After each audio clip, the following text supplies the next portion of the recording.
με όλα τα παιδιά και με την άλλη κοπέλα που ήταν μαζί μας, που μας βοήθησε να βγούμε στο καραβάκι.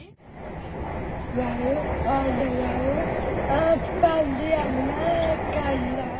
Είχαμε εκδομή, είχαμε καραβάκια, είδαμε.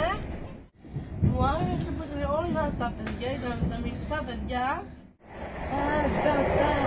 Όλοι. Κάναμε μουσική, καραβάκια. Μου άρεσε πριν γρήγορα με το καραβάκι και σιγά. Και εγώ έκολεψα 10 με τόνο. Όλοι είμαι καλά. Το ναό είναι την πράσινη δάσα που είναι βρώμικη.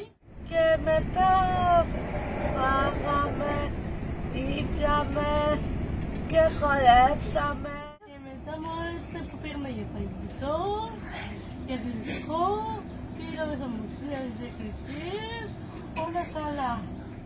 Με ποιον χόρεψες? Με τη φίλη μου. Τι? Χαχάιο, Γιαννούλη και εγώ. Ποιος άλλος χόρεψε? Και τα παιδιά πατάλο σχολείο. Να καλά, να